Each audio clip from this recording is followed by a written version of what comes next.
আচ্ছা, আমাদের ফেসবুক অ্যাডের জন্য প্রথমে কি করতে হবে? প্রথমে আমাদের ফেসবুক অ্যাকাউন্টে যেতে হবে। ফেসবুক অ্যাকাউন্টে তারপরে আমাদের যে পেজটা আছে পেজে দিতে হবে। পেজে যাওয়ার পরে আমরা কি করবো, পেজে একটা পোস্ট ক্রিয়েট করে দেবো। আমরা এই পোস্টটাকে অ্যাড হিসাবে সার্কুলার করবো, অর্থাৎ পোস্টটাকে বুস্টিং করবো। দেখো আমরা এখানে প্রথমে একটা ডেসক্রিপশন লিখেছি, তারপর একটা ইমেজ লিখেছি, ঠিক আছে? তো পোস্টের ডেসক্রিপশন ইমেজ লেখার পরে এই ধরনের এইভাবে আমরা পোস্টটাকে পাবলিশ করে দেবো। পাবলিশ করার পরে আমরা কোথায় যাবো? মেটা বিজনেস স্যুটে যাবো। মেটা বিজনেস স্যুটে যাওয়ার পরে আমরা এখানে অল টুলসে যাব। অল টুলসে গিয়ে এই অ্যাড ম্যানেজার আছে না, অ্যাড ম্যানেজারে ক্লিক করব।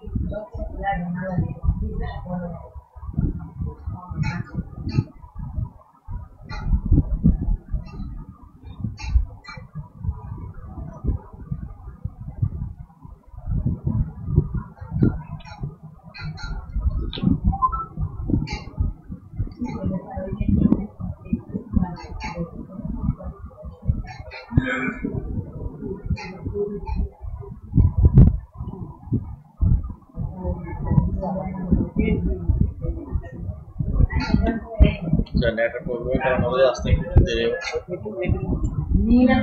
আরেকটা ব্যবস্থা করব।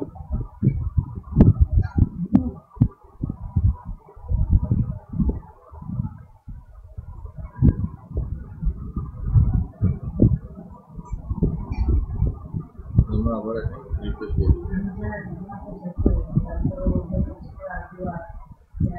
রিফ্রেশ করার পরে আমরা এই ধরনের একটা পেজে যাব। ওখানে অ্যাড ম্যানেজারে চলে যাব।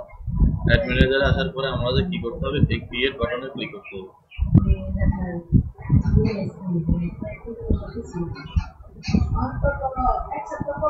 ক্রিয়েট বাটনে ক্লিক করার পরে আমরা এই অ্যাওয়ারনেসে প্রেস করব। অ্যাওয়ারনেসে করার পরে কন্টিনিউতে যাব, ঠিক আছে?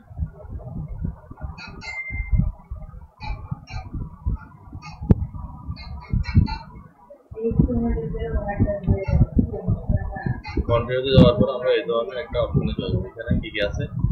একটা ক্যাম্পেইন আছে, campaign ads and add.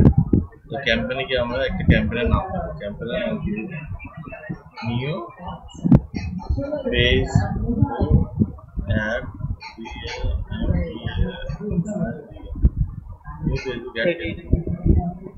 Just একটা নাম দেওয়া। আমাদের ক্যাম্পেইনে একটা নাম থাকবে, ক্যাম্পেইনকে চেঞ্জ করে দেব।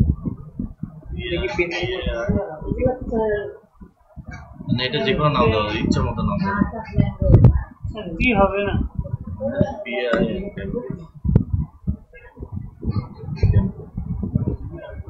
ক্যাম্পেইনের নাম দেওয়ার পরে আমরা এখানে এই ক্যাটাগরি আছে, বাজেট আছে, এগুলো কোনো কিছু চেঞ্জ করতে হবে না। এখানে প্রোমো অপশন আছে, এটাতে গেলে আমরা এই ধরনের জাস্ট শুধু নামটা চেঞ্জ করলে হয়ে যাবে, আর কিছু করা যাবে না। এরপরে নেক্সটে যাব। নেক্সটে যাওয়ার পরে অ্যাডসের একটা নাম দিব, নিউ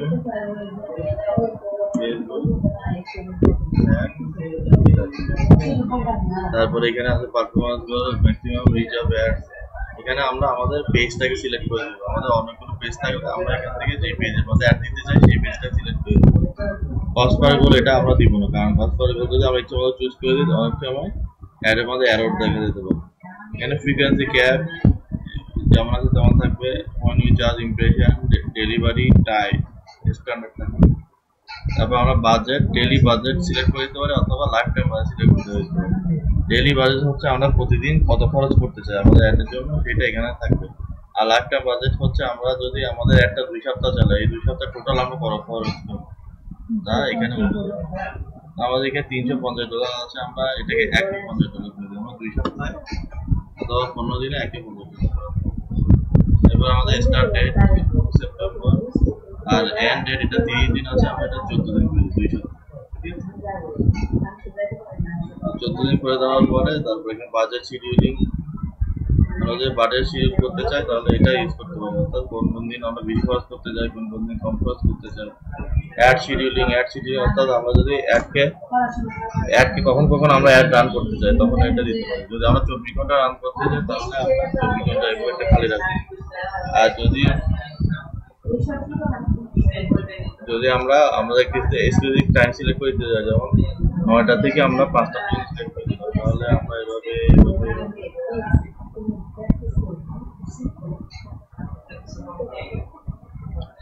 এভাবে সিলেক্ট করে দিলে এটা 9টা থেকে 5টা পর্যন্ত হয়ে গেল। আর যদি আমরা শুক্রবারে বন্ধ চাই তাহলে আমরা অর্থাৎ এইসব দিনগুলোতে একটা শুধু চলবে, বাইরের দিনগুলোতে একটা অফ থাকবে। এগুলো অনেক সময় আমাদের কল অ্যাড, মেসেজিং অ্যাড, এইসব ক্ষেত্রে এই ধরনের অ্যাড শিডিউলিংগুলো কাজে লাগে। কারণ আমরা আমাদের যখন অসময়ে কল আসে তখন কিন্তু আমরা অনেক সময় রিসিভ করি না, তখন এই অসময়ে কলগুলো থেকে অনেক সময় পটেনশিয়াল কাস্টমার থাকে, তো আমরা রিসিভ না করলে আমরা কিন্তু আমাদের একটা অপরচুনিটি হারাবো। এই কারণে সেই সময়েই আমাদের একটা শিডিউল করে দেওয়া উচিত, যেই সময় আমরা সবসময় অ্যাক্টিভ থাকি।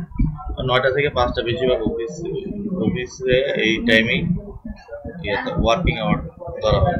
আমরা এরকম সিলেক্ট করে দিলাম। এরপরে অডিয়েন্স কন্ট্রোলে গিয়ে আমরা অডিয়েন্সের ক্যাটাগরি সিলেক্ট করে দিতে পারি, যেমন লোকেশনে গিয়ে আমরা লোকেশন বাংলাদেশ দিতে পারি।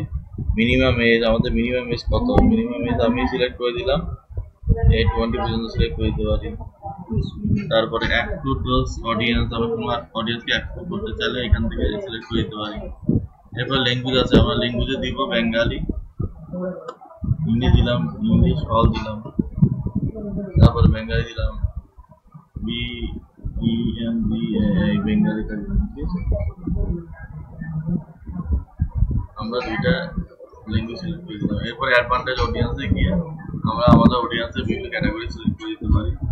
আর আমরা যদি চাই অরিজিনাল অডিয়েন্স অপশনে যেতে, তাহলে অরিজিনাল অডিয়েন্সের যেটা এর আগে ট্রেডিশনাল অপশন ছিল সেখানে কিন্তু ম্যানুয়ালি সব সিলেক্ট করতে হবে। তাহলে আমরা ম্যানুয়ালি যদি সিলেক্ট করতে চাই তাহলে অরিজিনাল অডিয়েন্স ওই অপশনে প্রেস করতে হবে। ওই অপশনে প্রেস করার সাথে সাথে আমরা এই ধরনের একটা অপশন পেয়ে যাবো। এখানে দেখেন এই লোকেশনটা চেঞ্জ করে আমরা বাংলাদেশ না দিয়ে যেমন ঢাকা ঢাকা ডিভিশন, মানে পুরো ঢাকায় আমাদের একটা চলবে, ঠিক আছে। তারপরে আমরা এজ সিলেক্ট করে দিতে পারি 20 থেকে 55 পর্যন্ত। এই জেন্ডার আমরা দুইটা সিলেক্ট করি, যেমন মেয়ে দিতে পারি অথবা ওমেন দিতে পারি, আমরা মেয়ে শুধু ম্যান দিলাম, ঠিক আছে। ডিটেল টার্গেটিং এ গিয়ে আমরা ডিটেল টার্গেটিং অপশন সিলেক্ট করতে দিলাম, ডিজিটাল ডিজিটাল মার্কেটিং থেকে আমরা ডিটেল টার্গেটিং সিলেক্ট করলাম। ইন্টারেস্ট বেস অথবা ডেমোগ্রাফি বেস সিলেক্ট করতে চাইলে ডিটেল টার্গেটিং এ বেস করতে হবে। এরপরে আমরা যে সাজেশনে ক্লিক করি আমাদের অনেকগুলো সাজেশন চলে যাবে। তা আমরা যদি এভাবে কয়েকটাকে সিলেক্ট করে দিই তাহলে দেখবেন যে আমাদের ডিটেল টার্গেটিং এর অনেকগুলো অপশন চলে আসছে। আমরা 4টা সিলেক্ট করে দিলাম তো তারপরে বাঙালি, ইংলিশ, এই প্লেসমেন্ট আমরা এখান থেকে প্লেসমেন্ট অ্যাডভান্টেজ প্লেসমেন্টও দিতে পারি অথবা আপনি ম্যানুয়াল প্লেসমেন্ট সিলেক্ট করতে পারি। তারপরে ম্যানুয়াল প্লেসমেন্টে গেলে আমরা ম্যানুয়ালি আমরা এটাকে সিলেক্ট করে দিতে পারি, যেমন ইনস্টাগ্রামে আমরা শুধু ফেসবুকে একটা দিব, আমরা ইনস্টাগ্রাম অথবা অডিয়েন্স নেটওয়ার্ক অফ করে দিলাম। আমরা শুধু ফেসবুকে ইনস্টিমটা অফ করে দিতে পারি, কারণ ইনস্টিমে পটেনশিয়াল রেজাল্ট পাওয়া যাবে, জাস্ট ভিউটা হয়। এই স্টোরেজ রিলস এটাকেও আমরা অফ করে দিতে পারি। আমাদের শুধু ফিডসটা থাকবে, অর্থাৎ ফেসবুক ফিডসে সার্চ রেজাল্টে এইসব ক্ষেত্রে আমরা একটা দিব, ঠিক আছে। শো মোর অপশনে গেলে আর কি দেখা যাবে, অপশনে আমরা এখান থেকে ডিভাইস সিলেক্ট করে দিতে পারি, যেমন অল মোবাইল ডিভাইস অথবা শুধু অ্যান্ড্রয়েড ডিভাইস, শুধু অ্যান্ড্রয়েড ডিভাইস সিলেক্ট করে দিলাম। এখানে include device all Android smartphone, tablets এগুলো আছে, অথবা আমরা আইফোন iOS ডিভাইস সিলেক্ট করে দিতে পারি, আইপ্যাড, আইফোন, আইপড এগুলো না দিয়ে আমরা অল মোবাইল ডিভাইস দিয়ে, যাতে সব ডিভাইসে আমাদের একটা আসে। এটা তারপর আমরা কোন নেটওয়ার্কে only when connected to Wi-Fi এটা দিতে পারি, অথবা আমরা এটাকে অফ করে দেবো। তো ওয়াইফাই থাকলে আমাদের একটা দেখা যাবে, না থাকলেও দেখা যাবে। এরপরে এগুলো সবকিছু দেখানো করার পরে publisher, block list, content type exclusion এগুলো আমাদের দরকার। এরপরে আমরা নেক্সটে যাব। নেক্সটে যাওয়ার পরে আমরা এখানে অ্যাড এর নাম লিখবো। এটা হচ্ছে অ্যাড স্টেপ। অ্যাড এর নাম লিখবো নিউ পেজ। ঠিক আছে, এবার লিখবো পার্টনারশিপ। অনেকটা কোনো পার্টনারশিপ অ্যাড যুক্ত না, তাহলে এটা দেবো। ইনস্টাগ্রাম অ্যাকাউন্ট নাই, এটা দেবো। অ্যাড সেটআপে গিয়ে আমরা কি লিখবো, ইউজ এক্সিস্টিং পোস্ট। আমরা কোনো একটা পোস্টকে আমরা এখান থেকে বুস্টিং করবো, সেজন্য আমাদের সিলেক্ট পোস্টে যেতে হবে। সিলেক্ট পোস্টে গিয়ে আমাদের যে পোস্ট আমরা অ্যাডের জন্য অ্যাড করেছিলাম সেটাকে আমরা সিলেক্ট করবো। ঠিক আছে, এরপর এখানে টেক্সট জেনারেশন আছে, একটা এআই সাহায্যে আমরা টেক্সট জেনারেট করতে পারি। আমি অল টেক্সট ভ্যারিয়েন্টটা সিলেক্ট করে দেবো। ঠিক আছে, কল টু অ্যাকশন, এখান থেকে আমরা call to action button add করতে পারি। যেহেতু আমরা একটা অ্যাওয়ারনেসের জন্য করছি, আমাদের কল টু অ্যাকশন বাটনের দরকার নেই। মেসেজ টেমপ্লেট লিখতে পারি, দরকার নেই। এগুলোকে ট্র্যাকিং, এগুলো আর কোনো কিছু দরকার নেই। তারপরে এরপরে আমরা যদি পাবলিশ বাটনে ক্লিক করি,